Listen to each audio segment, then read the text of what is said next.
Hello everybody and welcome to Wine Library TV. I am your host, Gary Vaynerchuk.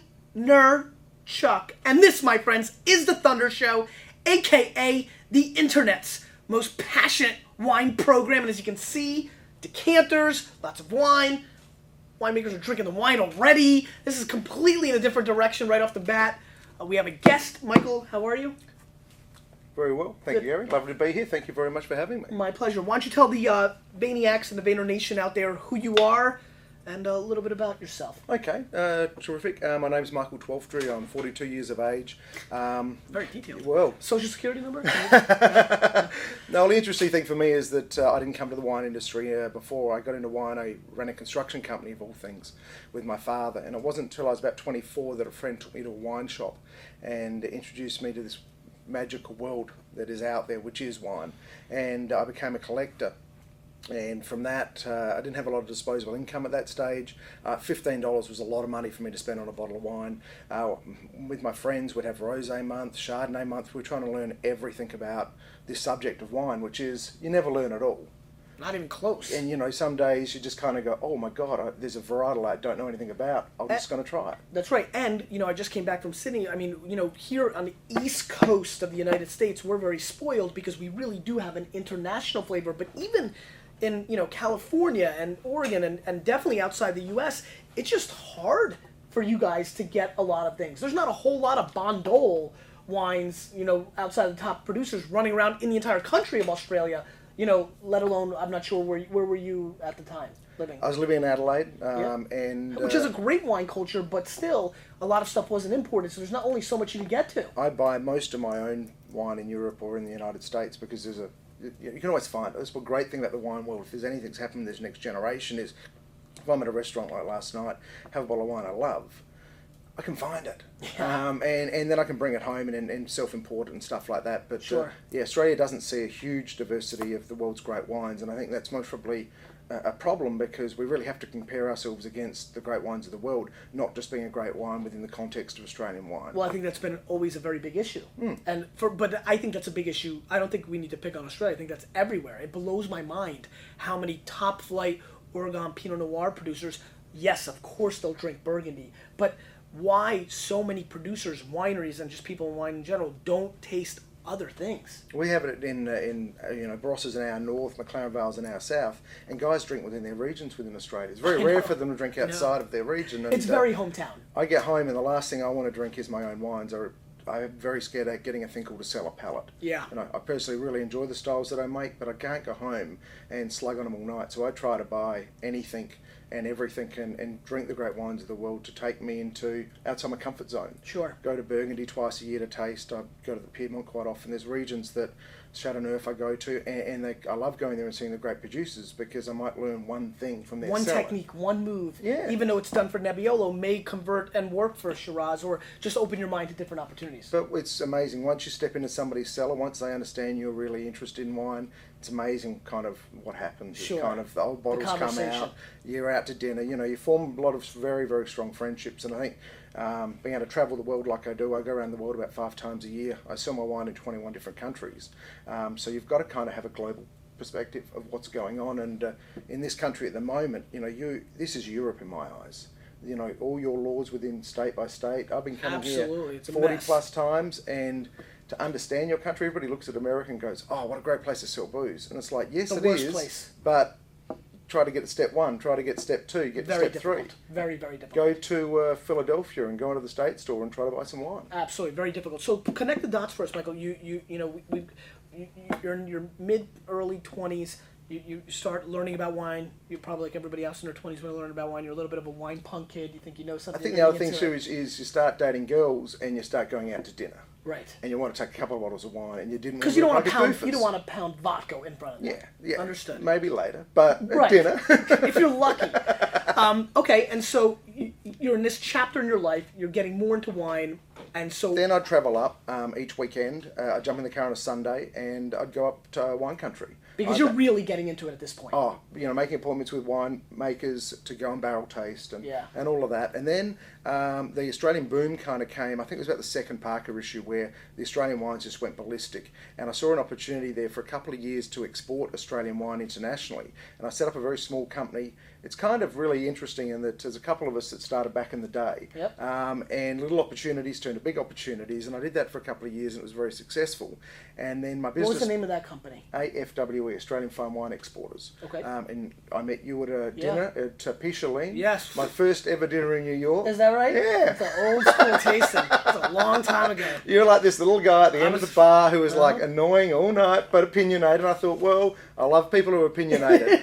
And that's kind of the thing with wine. There's no finishing line. Your opinion's your opinion. My opinion's my opinion. Yep. But we don't need to lock horns on it. I think sometimes people just take it a little bit too seriously. It is a drink. Yeah. And then... Oh man, that's a long time ago. Yeah. You were like even I was smaller. Like, definitely younger. I remember saying to the guy next to me, Paul Napolitano, I said, Paul, is he legal? Barely. I think I literally was like 22. Yeah. Yeah. But, Okay. you had a good paddle back then. Yeah, So well, it was a good year. I drank from 21 to 22. I mean, I was head deep into it. This was what I was all about. Okay, and so then what happened from there? my business partner Richard, he ran Cooperage, who made oak barrels, based in the Barossa Valley, and he's a businessman, account. What else is he's very highly qualified. He's run a number of companies at CEO level, and he was running the Cooperage. And one night at a dear friend Nick Walder's engagement party, we just got a little bit too drunk and came up at about 1 a.m. with this business plan of two hands. Mm-hmm. And was that both your hands? Is that how you guys came up well, with that? mine's on the right, Richard's on the left. The two of us, the wines are handmade. Mm-hmm. A lot of great wines I've drunk. The next day I can't remember what the wine in front of me was. Mm-hmm. And so I got really annoyed, so I thought, keep it simple, stupid. Two hands. Mm-hmm. And Lily's my daughter, 8-year-old daughter. Bella, Richard's 7-year-old daughter. Eris, I wanted a name that started with A and was less than 4 letters. When the reviews came out, it had been near the top. Very interesting idea. These entry-level wines, Gnarly Dudes, is related to the movie The Big Lebowski. For about a month after seeing it, I could not stop saying, the dudes, man, the dudes. So that's how you came up. And Gnarly being the old vines. And Yep. look, I said to Richard as a complete joke, he said, what are you calling this bloody goddamn entry-level Barossa Shiraz? What's the name? Because I've done all the packaging, all the names, all the back label. That's all been me. And I said down the phone, kind of half-jokingly, I said, Gnarly Dudes. And he went, loved it. That's great. And I only said it as a joke. And it stuck. It stuck. And I've got a new one coming out now, 100% McLaren Vale Cabernet, Sexy Beast. Sexy Beast. Yeah, Very so nice. the Asian market wants 100% Cabernet-based wine. I've made 1,500. It's phenomenal. It's blind price with this. I think it's going to really do some things for us in the portfolio. And do you think the Asian market, the Hong Kong market, very exciting right now? Have you been spending time there? Are you penetrating that? Australia is a part of Asia, so that's really our market. very I good can point. go up and back, no jet lag, spend 3 days in the market. It's a very Boom. good point. I'm doing Vin Expo in a few weeks. That's right. Big. I've invited 4 other vintners. Australian wine's on the nose at the moment. I think it's unjustifiably so. I think the great producers in Australia are still making great wine. So I've got together with the likes... Why do you think it took, from your opinion, what do you think happened there? Well, the number one thing wines must have is balance. And balance comes about through the use of the tannins of the wine and the underlying structure of the wine. We have this ridiculous amount of fruit, and we have to control this fruit. All of my wines, before I start fermentation, are black. So my biggest problem is I'm dealing, the old world deals with underripe grapes. We deal with overripe grapes. That's right. And so to be able to pick them, and this is the secret to really the style that I think we make, is that Matt's been with me 8.5 years. He's a brilliant young winemaker. What's Matt's last name? Wank. He's did 2000, and that's really when I think we started to hit our game. But we started forming a style. We drank everybody else's wine within Australia blind. We tried to work out what was our style going to be. And I think instead of just going along and doing a cookie cutter style and going down the road of using the same cooperages as my neighbours or picking when they pick or same vignerons, we try to do something slightly different. And that was to show regionality within Australian Shiraz. So we make Shiraz from 6 different regions, from Heathcote in Victoria, it's 800 kilometres from my winery, Pathway in the southeast down next to the Coonawarra, Langhorne Creek, which is on a huge inland lake, McLaren Vale next to the ocean, Barossa further north inland, and north of Barossa is a very cool region called Clare Valley. So we that to me was more interesting. And so we kind of wrote a business plan. Richard and I borrowed 30,000 Australian dollars each to start 2 hands. We crushed 14 tonnes in the 2000 vintage, and we're really lucky to work with Sparky Marquis on our first vintage. And we learnt so much from Sparky, and he's remained a very dear friend, and I visited with him last week. But it really kind of got the balls rolling for us. We got some early press. Do you feel like Sparky, Sparky likes to make bombastic wines. Do you feel like those early vintages were bigger than, because I've noticed through the years randomly that the wines have kind of mellowed down at some level. Do you feel like Sparky's influence of big wines not affected in a negative or positive way, just affected those early couple vintages and that kind of style? 2000 unanimously had really bad vintage in Australia, and I think what we put on the table was pretty terrific. We also made a wine from Pathaway. I love drinking that wine even today. 01, very hot vintage. I think, we were bumbling along. We both got in this and we kind of had no idea what we'd got into. We just all of a sudden, oh my God, we're buying grapes. It wasn't until 02, we built a winery, Matt came on, and then we started working more in the vineyard. So I think the first couple of vintages, you got to start somewhere, and I think I'm glad that it catapulted us. We made a lot of mistakes. We make a lot of mistakes, but we rebounded. Well, and more importantly, you guys them. got enormous press out the gate, and had some really big commercial success with those points, right? I mean, Absolutely. That was a big factor. Yes. I think the one I'm most proud of is the fact that we've made the last top 100s in Wine Spectator 7 years in a row. The only other person ever to do that is the Frescobaldi family. It's pretty impressive. And we did it with our second ever vintage. So I think kind of that, to me, and that's all blind tasted. So what I love about that is the fact that it shows a consistency of style. And back to what we were saying earlier, I think where Australia came a little unstuck is that a lot of the wines, they made some great wines, but there were a lot of wines that didn't have the backbone structure, or they aged very quickly. They made a lot of oak. They were kind of like these things that were putting your fingers in a PowerPoint. They were fun, but after a glass you were very tired of them. Did you feel that you got looped into that every Australian wine is overblown, overripe? Do you feel like consumers just plopped you in along with everybody else in that kind of style in Australia? It happens. Like, we got very well received by the Wine Advocate, and I loved going and tasting with Bob every year. But then you get this, you're a Parker wine. Yeah. And then we'd get the Decanter magazine and we'd be one of the top 3 Shirazes rated from 7 MWs. I'm like, well, and then I get something from Singapore or from Tokyo, and the wines were getting very good press because it covered a lot of different styles. And I think that's where we've been really lucky, in that we've always received very strong press from the major publications. I think a lot of the Australian wines only got press from one publication. Got it. Good. Let's get into the first wine. This is... let's zoom in. This is the Gnarly Dudes 08, 2 hands. 14.9 alcohol. What is the suggested retail of this wine? Suggested US retail. $24, $26 should sit around there. Good. Got it. Okay. Okay, just need to tell you about the vintage first of all. Yeah. 2008 was a horrific vintage in Australia. Okay. We had 18 days over 100 in a row. Nice. And it was 100 during the day and about 98 at night. So we had to pick. We normally take 7 or 8 weeks to do our vintage. We did our vintage in 2.5. We converted all of our holding tanks to fermenters. We just started picking and just getting it off. I cried, and I cried a lot. I didn't see my kids for 2 weeks. Actual tears? Mate, when you're spending $3,000 a ton on some stuff that turns up and it's just... Yeah. And I've still got to pay the grower because we've got a deal. Sure. Anyway, it was tough, but I declassified 42% of my production. I made a lot less of my high-end wine. So the 08 Bellas we're going to taste, I've only made 15% of the normal production of that. And then we've got 07 Lilies, and then this wine here I made a little bit more of, but I kicked out a lot of stuff. Anyway, I'm really impressed with this wine considering what we went through. I love the aromatic nose. It's this lovely dry herb and ash. It's quite expressive on the nose, and it finishes dry. And that's my criticism of a lot of New World wines. I don't mind mid-palate sweetness, but I don't want the finish to be sweet. And this wine has a lot of mid-palate sweetness. I mean, it almost comes like candy-esque on the mid-palate. The fruit is so intense. Lots of red fruit, cranberry, raspberry fruit on that mid-palate. But I do agree, it does finish quite dry. And the alcohol, I think, is well contained. For 14.9, the fruit is easily holding the alcohol. But this is a style. I mean, if you're watching at home, there's a lot of fruit here. I mean, this is not, bashful in its mid-fruit. I mean, it comes across pretty intense. I think the thing is I want to make Australian Shiraz. I don't want to make copycat Shiraz, and I think there's a lot of winemaking in the world that goes on, and everybody, you've got to work with what you got. And we've got these vineyards in a certain place in Australia with certain soil profiles and certain clones. I want people to go, that's an Australian Shiraz. I don't really enjoy it when people go, oh, that's very Cotterotian style. I love those wines. I think they are awesome. And they should make theirs, and you should make yours. Yeah, I want to make something that, I understand. and I think with the mass production in Australia, 80% of the industry is controlled by 3 major companies.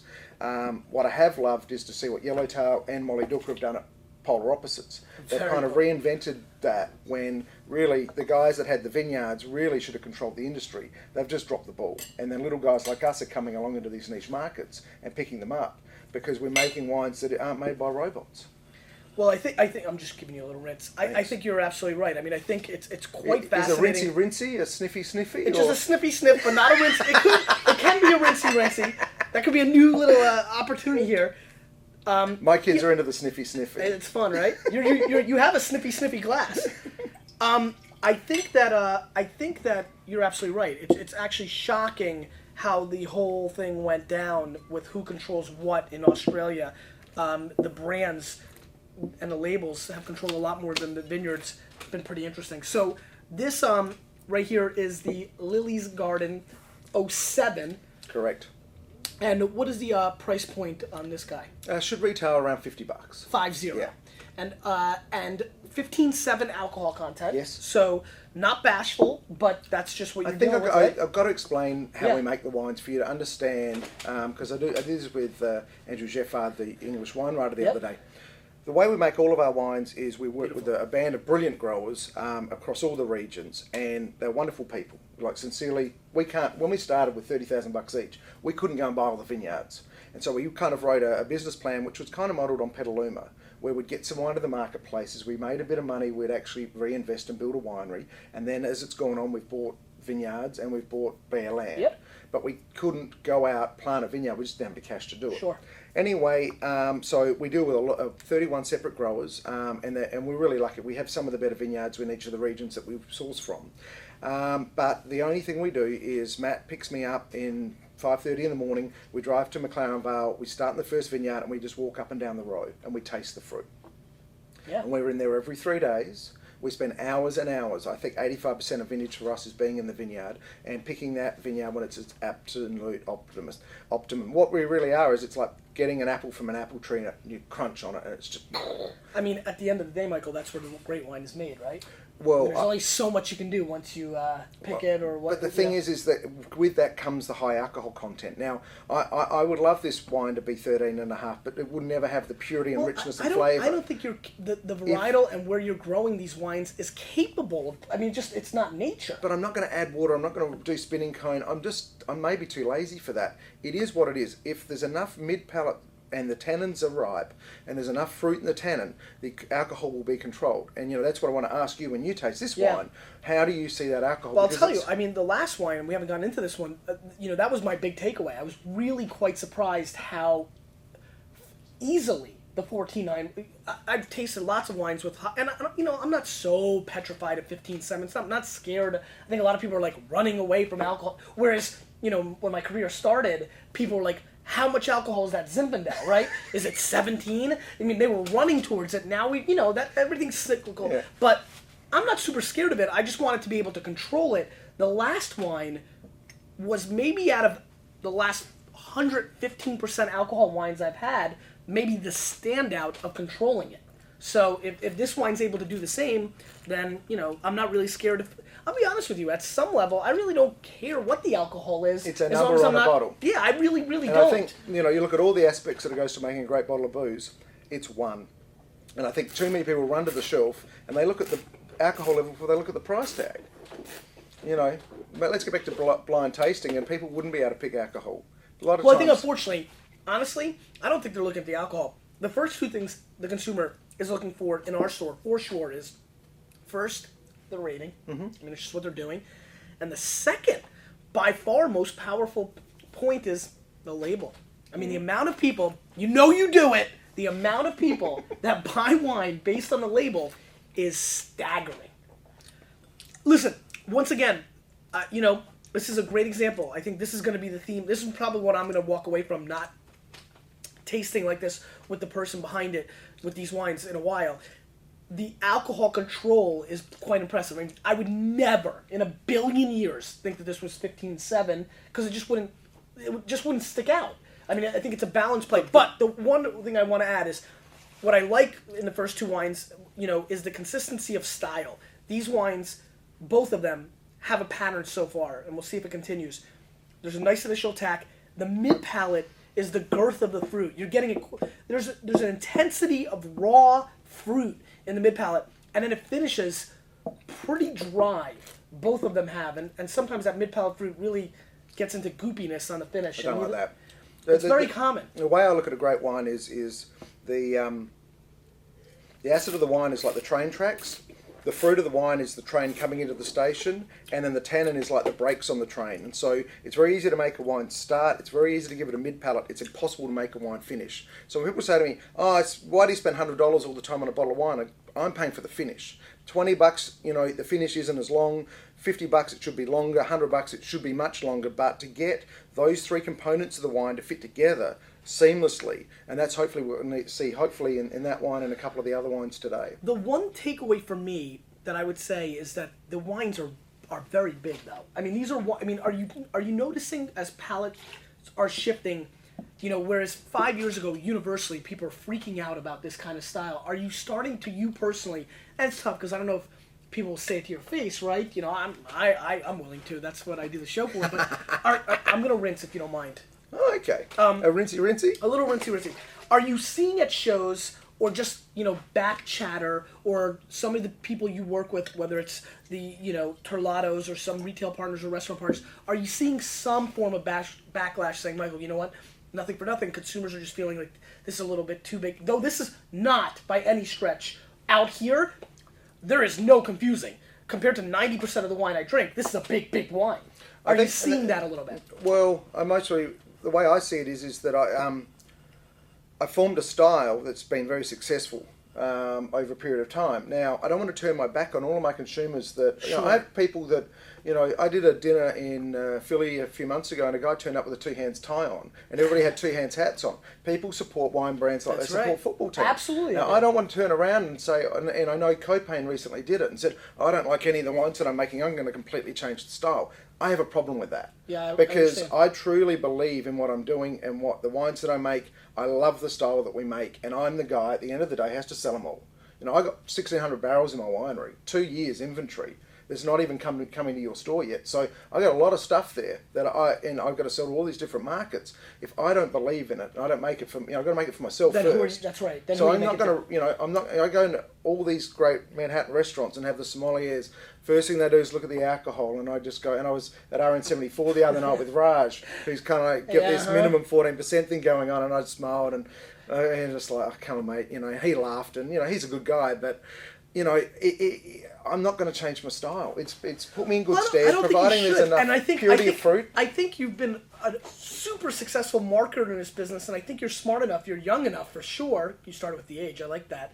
That you know. You're aging a hell lot better than I am, though. Please, no, I'm not. How many kids you got? Only one. I got 4, 11 mate. months. You got a long way. You got a lot of catching up. No, but listen, Michael. I think what you probably realized. I'm going to give you the credit of the doubt because I've been impressed with what you've done in your career.